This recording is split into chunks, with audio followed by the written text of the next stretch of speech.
nakakatuwa po, maganda talaga yung papel ni BP Sara, no? Hindi lang po siya naroon para magpa-star, hindi lang po siya naroon para mag-appear sa mga press con. Terry Roque ay tinatabla natin bilang supporter. Wala naman pong sa defense team lang po, no? Baka si Kaufman, Nicolas Kaufman, malakas daw po, matindi po ang kumpiyansa ng ating defense team na ma-acquit si Pangulong Duterte. Yan ang magagandang defense team. Talagang very confident po na ma-acquit. Isa pa po, sa pahayag, hindi po masyadong madaldal to, no?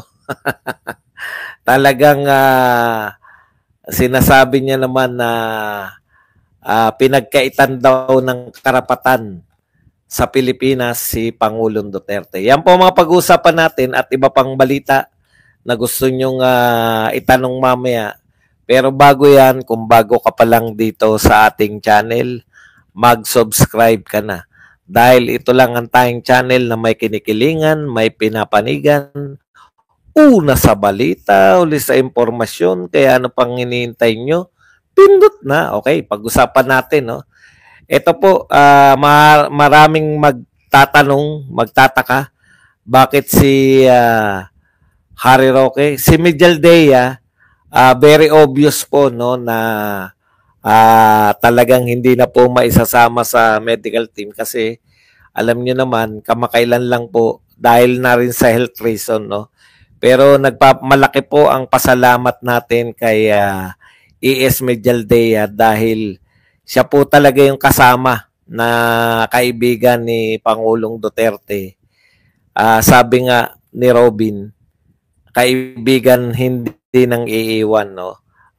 Kahit po alam na natin na meron din mga karamdaman na si E.S. Mijaldea sa kanyang kalusugan, talaga pong inalalayan, no? Tumayong abogado nung wala pa pong nagre-represent kay Pangulong Duterte. Kahit po sabihin na natin na parang hindi naman napilitan, no? Talagang kinakailangan talaga, alam naman natin diyan sa ICC, hindi po ubra diyan yung yung mga hindi veterano ng ICC. So, maraming salamat sa paglilingkod. Maraming salamat E.S. Mijaldea. Ngayon po ang update po kay E.S. Mijaldea, okay na po siya. Nasa pangkaraniwang kwarto na lang siya ng ospital. Kaya nagpapagaling na lang. Para na rin po sa kalusugan ni E.S. Mijaldea, minabuti na po ni BP Sara. Ayan po, ganyan po ka-decisive si BP Sara na para matutukan talaga yung depensa, no? Pero ganun pa man, natutuwa tayo, no? Kahit papano yung unang araw, yung pre-trial ay naimarka kagad ni E.S. Mijaldea yung sa tingin niya ay paglabag sa karapatan ni Pangulong Duterte. At yan po ay nakalagay na yan. Yan po ay kinaptured na ng international media. Nakatutok na po yung international media. Marami nagsasabi bakit sinabi yon ni Mijaldea. Marunong po ang Team Duterte, pati po sa naalam nila na ito ay political, no? Alam nila na itong pagkakaso sa ICC ay political in nature, kaya tinapatan lang sila ng politika nito ni Mijaldea, no? Kahit po sabihin natin na hindi naman naka-apekto yun, malaking epekto po yun pagdating po sa international media. Yung pronouncement na yun na si Pangulong Duterte ay hindi nakamit yung mga karapatan niya bilang Pilipino nung siya po ay hinuli rito sa Pilipinas. Okay? So maraming salamat sa paglilingkod. Maraming salamat sa pagiging tapat na kaibigan, E.S. Mijaldea. So panahon na siguro para makapagpahinga si Mijaldea, makauwi sa Pilipinas ng maayos pa ang kalusugan, no? Makapagpahinga na rito kasi matindi po yung paghahanda ang kinakailangan diyan. So talagang si BP Sara po ay naroon para buuin yung legal team, no? So siya na rin po ang nagpasya. Mukhang hindi po natin alam kasi tinanong po si si Harry Roque kung ano masabi niya, no comment daw eh. Hindi siguro in-expect ni Harry Roque na hindi siya ma-include. Okay, si Harry Roque naman po, ang dahilan naman po ni BP Sara, kaya po hindi isinama sa legal team ni BP, ni Pangulong Duterte, ay dahil na rin po sa sarili nitong mga kinakaharap na problema, no? Ayon nga kay BP Sara, nagpahayag po si Attorney Harry Roque na siya po ay magsisik ng asylum sa the Netherlands. So yan po ay legal na usapin, nakakaharapin. Ayaw sabihin man ni Roque na balewala lang sa kanya yung pag-apply niya na yun. Pero alam po ni BP Sara na malaking usapin po yan dahil paano yan pag mga personal na kailangan humarap si Harry Roque. So minambuti na po ng ating Vice President na hindi na po isama dahil magiging busy rin po si Harry Roque sa kanyang mga sariling legal. At saka tama rin po yun, no? Tama rin naman po, kung sa akin lang po, tama rin po yun kasi tignan nyo po yung mga media dito at saka yung mga pro-Duterte vloggers. Sino po ang binabanatan? Si Roque. Hindi na po kumbaga lahat sila pati si Yusek Claire, no? Pati po si Tita Claire binabanatan si Roque. Imbis na ang sa akin tama yung desisyon ni BP Sara na hindi na siya i-include, no? Dahil nakita nyo naman may sarili po siyang mga problemang legal na wala naman pong kinalaman sa mga Duterte. Pwede nating masabi na kaya siya nililigal dahil malapit siya sa Duterte, di po ba? Pero iba naman po yung iba naman po yung mga kinakaso sa kanya, mga pogo. Alam ko po ang pangunahin niyang kinakaso sa kanya, pogo eh. Kaya hindi na po kinakailangan ng Duterte, no?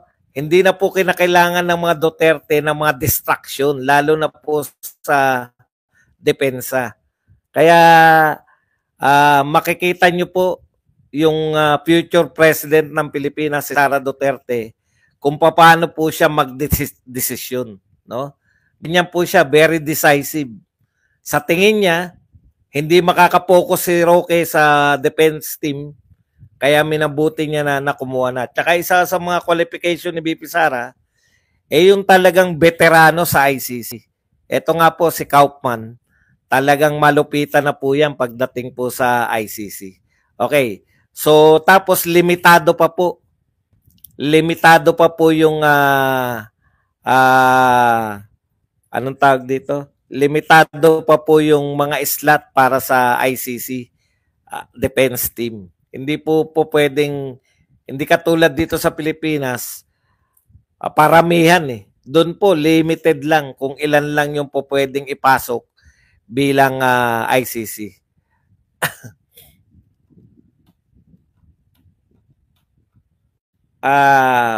Hindi ko maintindihan. Mukhang hindi naman po abogado si Baste.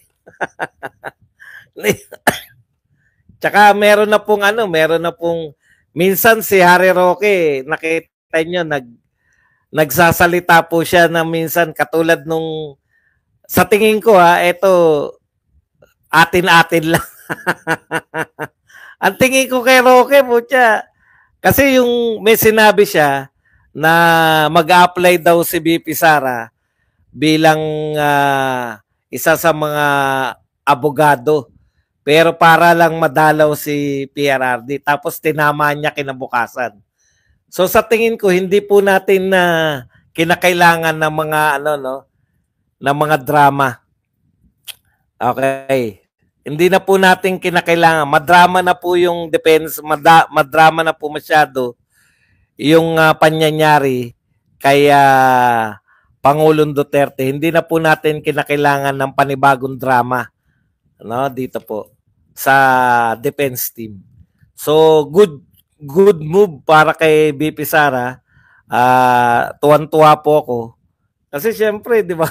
Sa totoo lang, nung binabago na ni Roque yung kinabukasan, sinabi niya na nililinaw ko po na si BP Sara ay hindi nag-apply bilang abogado. O, dahil labag pala sa konstitusyon na vice president ay mag-apply ka ng abogado. Okay, pero hindi po ibig sabihin na yung iba pag-isipan na naman si BP Sara na bakit ginanon niya si Roque? Hindi po ganun yun. Ano ka ba dong against Roque? Kita nyo? Against Duterte pa ako ngayon. Hindi po ba Duterte si Sara Duterte?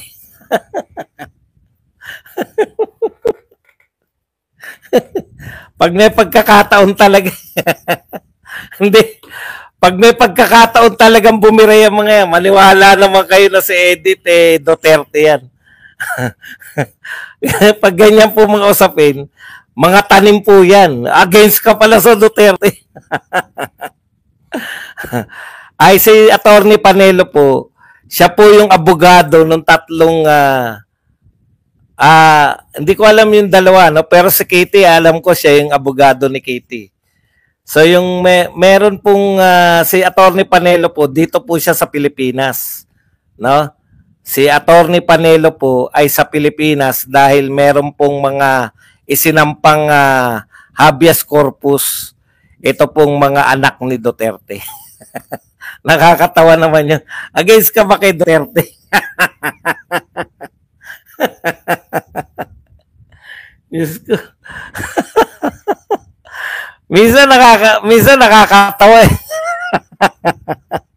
Minsan nakakatawa tong mga tanim ng ano eh, no? Mga tinatanim na it's either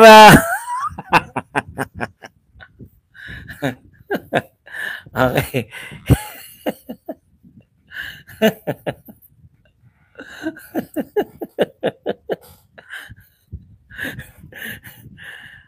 Okay, malinaw na po yan, ha?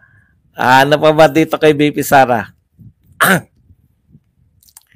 Yan, ito po ang mga pahayag ni BP Sara hinggil dyan. So far, hindi siya, hindi kasama si Attorney Roque sa legal team. Yan po. Gusto namin nakatutok talaga yung lawyers doon sa kaso. Right now, I heard, applying for asylum. He publicly announced that already. We want him to focus on his asylum and we want our lawyers to focus on the case. Nung tinanong po si Roque, ang sabi ni Roque, no comment. Ito pa po ang pahayag ni BP Sara. Once na maayos na yung team for the ICC, magwi-withdraw si Attorney Medaldea kasi meron lang limited na mga slots for lawyers. And we want all lawyers on board with ICC experience. Okay. Yan po, nasa regular hospital room na po si Medaldea. So, kinakailangan niya na rin po na magpahinga. Sa kasalukuyan po, may kinakausap pa po ng mga attorney si BP Sara. Mayroon pa darating na mga abogado, may interview ko siya para sumali sa team. Yan po talaga yung papel ni BP Sara, kaya po siya nauna doon. Susunod na lang yung kanyang mga kapatid. Si Mayor Baste naman, alam na natin lahat na hindi niya po maiwan ng Davao dahil nga po sa mga threat na yung mga sinasabi di umano na mayroong mga search warrant, no? Ayan. So kinakailangan po si Mayor Baste para maiwan din sa Davao City to protect naman yung kanilang property, to protect din yung sila BP Sara, etc. Ay yung mga property ni Tatay Digong at ng pamilya ng mga Duterte. So, laban talaga to ng mga Duterte. At all front, meron pa pong, ayan po, kung maririnig po natin, kinakasa na rin po yung sa impeachment ni BP Sara. So, may panibagong team po doon ng mga abogado. Hiwa-hiwalay na po, no? May abogado po na namamahala sa impeachment ni BP Sara. May abogado po na nagsasampa ng reklamo para naman sa mga kapatid pa ni BP Sara, si Kitty Duterte, si Baste at saka si Pulong na naiiwan dito sa Pilipinas para naman habulin yung mga lumabag sa karapatan ng kanilang ama. Ayan. Panay legal battle po yan. Kaya talagang durugan po to. No? Kung hindi po matalas at hindi po decisive si BP Sara, talagang mahirapan pong bumuo ng team. So, yan po yung update dyan sa legal team natin. At napakaswerte natin, no? Kasi tinignan natin yung background nito ni Nicolas Kaufman. Championin po to, no? Wala pang talo. At siya po ay nagpahayag na dito ako natutuwa eh. Alam nyo, mahirap po yung napaka-negative nung sasaba ka sa gera. Nakita ko na yan kay Chot Reyes eh. No? Yung dati nating coach, ibang-iba sila yung coach ng Pilipinas. Ibang-iba sila ni Tim Cone. Si Tim Cone kasi utak champion. O kaya kita nyo, nag-champion tayo. Pero ito po si Chot Reyes, utak yan eh, yung magpaliwanag kung bakit tayo talo, parang ganun. Okay. So, tuwan-tuwa po ako dito kay Nicolas Kaufman dahil very confident po siya, no? Bakit damay? Halimbawa yan.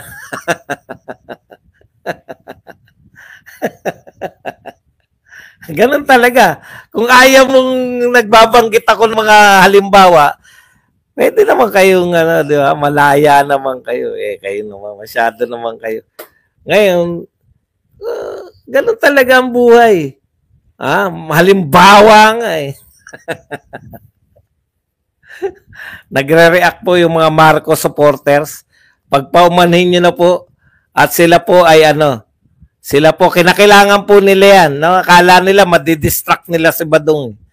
Alam nyo po, kaya ako nadidistract sa panahon na wala talaga akong wala akong paghanda. Yung mga namamasyal ako sa mga magagandang lugar sa Hong Kong.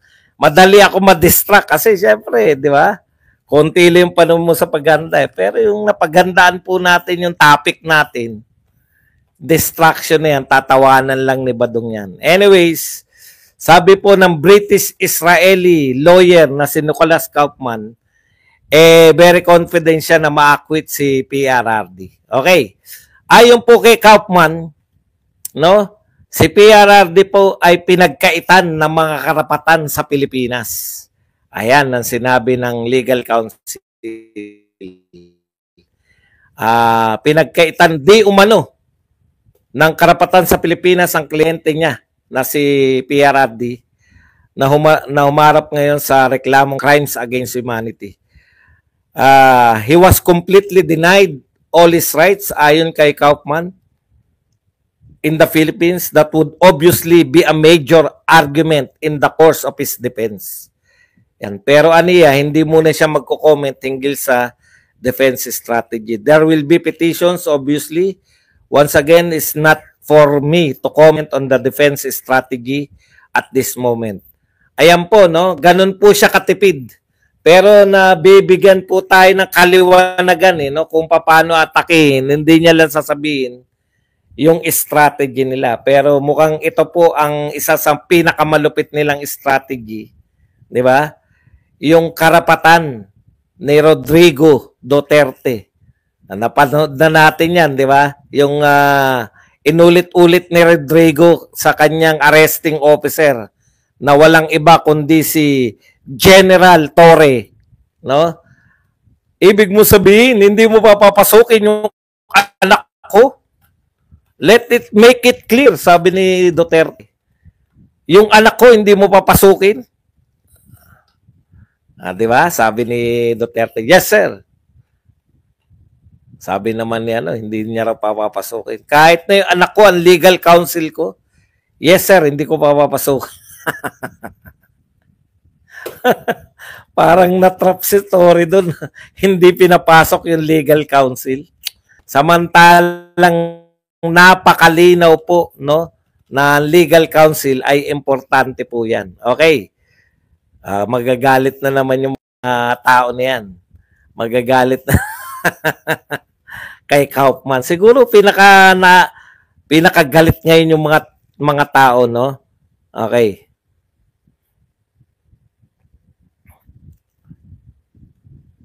At very confident daw po si Kaufman na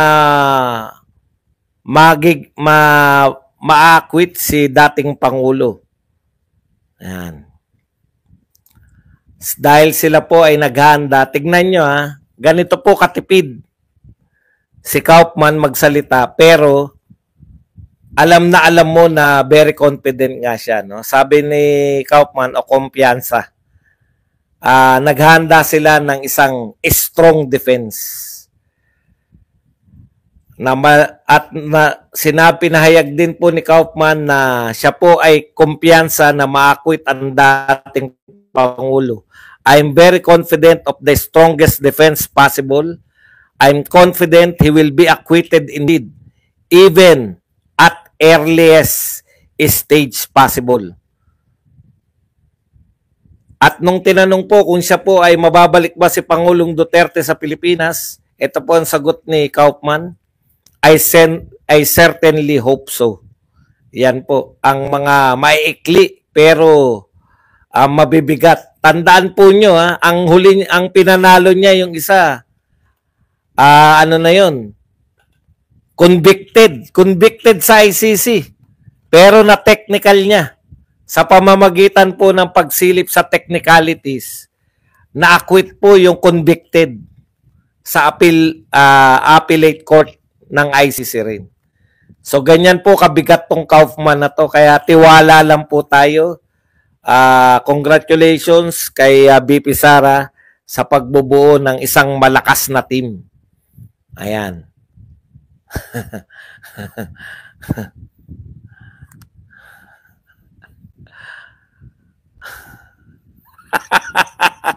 Wow, ang galing. Mas magaling pa kay Tory at Marcos. Oops. Talagang bilib na bilib kayo kay Tory at Marcos. Tama yan, boss, pampalakas loob. Hindi po pampalakas loob to. Totoo po to. War crimes po yun Alam niyo po ba yun? War crimes po yung ipinanalo nito. War crimes. May war talaga. Kaya pasok yung crimes against humanity. Ito, si Duterte, 43 katao. 43. Paano nyo po matatawag na crimes against humanity yung 43 katao lang? Hindi nyo po kayang paikutin po yan. Okay. Ito po nakakalungkot. Alam nyo po, battle po to ng mainstream media at saka ng mga vlogger, no? Mga Duterte vloggers. Kasi mainstream media at saka yung mga BBM vloggers magkakampi. Mahirap po kung kayo po ay kasi may nag-message sa akin kanina na sabi niya, basahin ko lang, wag ko nang basahin kung sino. Tignan nyo, ganito po yung mga uri ng message. Sa kanila raw sa Samar ay yung mga kapitbahay niya halos pinaniniwalaan yung media, no?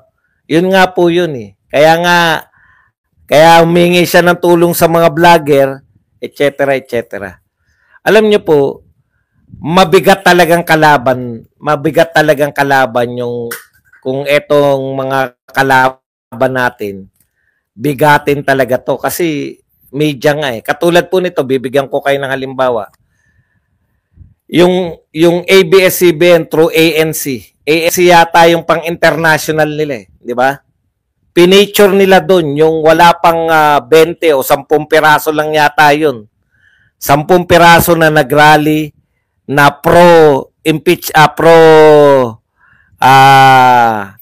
anong tawag doon? Anti-Duterte. No? Pinicture nila, mga 10. Wala pa yatang 20. 10 mahigit, siguro 12, 13. Pinipicture nila, tapos ang pinipresent nila na yung mga activists daw ay sumusuporta na si Pangulong Duterte. Sa Inquirer, pinakita naman dito sa Canada yung mga sumusuporta sa pagdakip kay Pangulong Duterte. Bakit po unfair? Kasi hindi nila pinapakita yung libo-libong nagrarally para suportahan si Pangulong Duterte. Di ba? Biruin mo yun, ang dami po nagrally doon sa Netherlands. Di ba? Pwede mo namang i-present side by side. Sabihin mo, eto po ang mga nagrarally para sa mga anti-Duterte at eto naman ang mga pro-Duterte. Para makita ng tao na nilalangaw yung rally ng mga kakapirasitong anti-Duterte kumpara sa mga pro-Duterte. Hindi po eh. Hindi po ganun yung ginagawa ng media. Kaya talagang lugi tayo. Tapos, isa pa sa pinalalaganap ng media ngayon, laganap daw yung tinatawag nating, yan na naman, no? Laganap na naman yung tinatawag nating, ayon sa kanila, yung mga fake news. Sino ba anong fake news pa ba ang mas malaki kaysa sa totoong balita na hinuli ng mga pulis natin si Pangulong Duterte at dinala sa ICC? Ililinaw ko lang po, yung mga abogado po ng pamahalaan, tanging si Claire na lang po ang nanlilito. Hindi po siya nalilito, nanlilito. Magkaiba po yun eh. Maski po si Boying, hindi niya po niloloko yung sarili niya na magkaiba yung ang sinabi ni Boying tungkol sa ICC issue. Kasi si Minardo, bumigay na eh. Hindi ko ipagtatanggol ang gobyerno kasi hindi ko kinikilala yung jurisdiction ng ICC. Si Claire na lang at saka yung amo niya na si BBM, hindi naman abogado si BBM. No? Si Claire na lang yung nagsasabi na hindi nila sinunod yung ICC. Kasi si Remulla, mabuti pa si Remulla, sinabi niya, masaktan man kayong mga Duterte o hindi, ang totoo, niya, deal is done o kung ano pa man. Naroon na eh. Alam po naman ng lahat ng tao na sa ICC po nakipagtulungan si Marcos. Done deal. Pinipilit yung Interpol. Wala naman pong kapanyarihan yung Interpol na mag-issue ng warrant of arrest. Done deal na nga eh, di ba? Yun na nga yun eh. Naroon na yan. Kasi yan yung sagot niya sa na moot na raw. Yung habeas corpus na hinihingi ng mga anak ni Duterte, moot na raw yun. Hindi po. Iba naman yung kaso dito sa Pilipinas sa kaso dun eh. Kinakailangan yung magkasuhan dito, kinakasuhan kayo ng mga anak Duterte kasi kayo yung humuli kay Duterte at nilipad ninyo papunta sa Netherlands. Magkaiba yun. Yung ICC, hindi niya ibibigay si Duterte sa request lang ng kung sino, kahit ng Pilipinas pa. Sabihin lang ng ICC, kayo nga nagsuko sa amin eh. Nakarating nga yan si Duterte na wala kaming kahirap-hirap eh. Bakit naman namin ibabalik sa request nyo rin? Tama yun. Done deal na yun. Kinakailangan ng ipanalo nila Duterte. Baka nalilito po kayo. No? Huwag po kayong malito. Yung ICC, binigay sa kanila si Duterte. Tinanggap na nila. Ngayon, dahil hawak na nila sa Duterte, yung kaso na nila kay Duterte ang kanilang, doon sila magpapasya kung dapat bang makalaya si Duterte o hindi. Wala nang kinalaman yung Pilipinas. Hindi na po pwedeng sabihin ng Pilipinas, binabawi na namin si Duterte. In the first place, kayo nga nag-surrender sa amin yan eh. Diyan tayo ngayon naging katawa-tawa. No? Diyan tayo ngayon naging katawa-tawa sa Pilipinas. Yung sinasabi nila, may mga tauhan si BBM na hindi maapektuhan yung foreign investment. No? Hindi raw mag-aalisan yung investor dahil dyan. Eh, tanong, meron pa bang hindi nakaalis? Meron pa ba natira? Meron pa ba natirang investor? Yung sinasabi niyong hindi naapektuhan, tama naman. Di ba? Wala pa nga yung kakanulo nyo kay Duterte, wala na nag-invest eh. Ibig nyo sabihin, matapos tong kaguluhan na to, tsaka sila mag-invest. Ganun lang po yun. Yung mga prayer rally nga po ng iba't ibang lugar, baka gusto nyong manawagan tayo rito eh, mag-ano lang kayo dyan mamaya. Okay. The evil one. Walang talab sa akin yung mga the evil one. Mga tuwirang kayo ng mga ano, wag ng mga the evil one. Hindi po to usapin ng demonyo ba kayo o anghel. Wala po tayo sa kalangitan. Usapin po to ng batas at ng pagiging Pilipino. No? Sinurrender ng Pangulo natin, imbis na ipaglaban si Duterte. Ngayon, ang problema nyo yan, ang problema natin ngayon, sinong bansa ang makikinig kay Marcos kung siya po ay makikiusap balang araw na maligtas ang isang Pilipino. Halimbawa, meron Pilipino na nasa yung bibitayin sa ibang bansa. Sino makikinig kay Marcos ngayon? Sasabihin lang ng leader niyan. Halimbawa, sabihin lang na king ganun. Eh, mamamayan mo nga, sinusurrender mo sa ICC. Tapos ngayon, makikiusap ka na yung nilitis namin, no? Nilitis namin sa bansa namin, nagkasala. Yung mamamayan mo nga na hindi pa napapatunayan nagkasala, pinamigay mo. Hindi pa nagsisimula, tandaan nyo po yan. Hindi pa po nagsimula yung trial ni Duterte. Pinamigay niya eh. Di ba? Wala pa napapatunayan. Nakakulong na po si Tatay Digong. Kaya po ang epekto po niyan, lahat po ng leader alam yan eh. Ano ang moral authority mo? Moral ground mo para makiusap ka ngayon sa ibang leader na iligtas sa bingit ng katayan yung nahatulan sa korte nila. Eh mamamayan mo nga, pinamimigay mo eh. Di ba? Ibiruin mo, ngayon lang ako nakakita, no, hinuli pa. Ayan po. Kaya wag po kayo mag-alala, magkaiba po yung kaso dito at kaso doon. Kinasuhan po ng mga anak ni Duterte, yung mga humuli sa kanya na ilantad ninyo sa korte ang tatay namin. Pag nagpasya ang Supreme Court, pwede ba mangyari na nagpasya ang Supreme Court pero hindi bibigay ng ICC? Pwede po. Wala pa pong nangyayari niyan kasi ngayon lang po may huling Pilipino ang ICC. Ngayon lang po may kinasuhan na Pilipino sa ICC.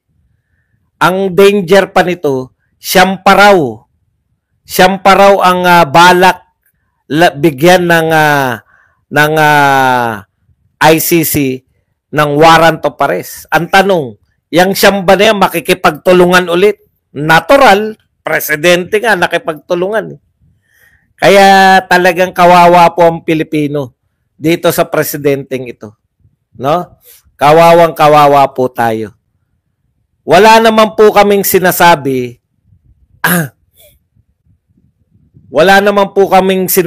na palayain si Duterte. Kung may paglilitis po dito sa Pilipinas dahil ayon sa ating konstitusyon, wala naman po nalagay sa konstitusyon eh, Kaninong batas ba yung sinasabi ninyong sinusunod? Anong batas yung sinusunod? Simple lang naman po. Wala pong batas dyan na nagsasabi na pag ang isang Pilipino ay nagkasala sa kapwa niya Pilipino at naganap ang krimen sa Pilipinas, ay lilitisin siya sa ibang bansa. Lalo na yan, droga. Di ba? Lalo na yung droga. Bakit po? Culturally, magkaiba po yung pananaw natin sa droga kaysa dyan sa mga taga-Europe, lalo na po dyan sa Netherlands. Legal nga ang droga dyan eh. Bakit sila magpapasya? Dito sa atin, illegal. Illegal po ang droga sa Pilipinas. Sa kanila po, legal.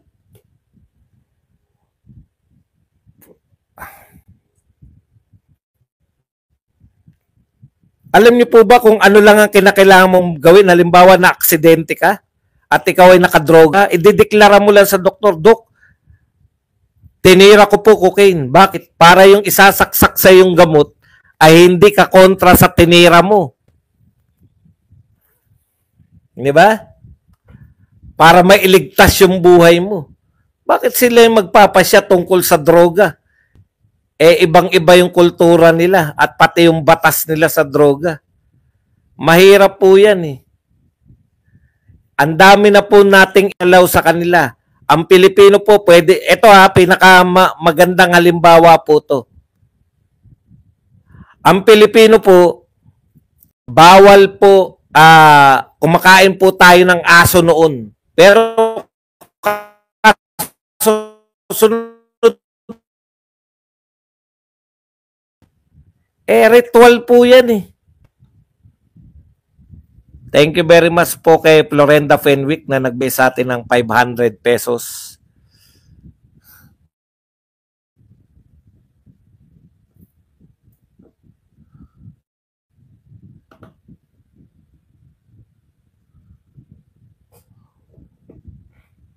Okay, pwede na po tayo magtanong, pwede na po tayo magbigay ng reaksyon.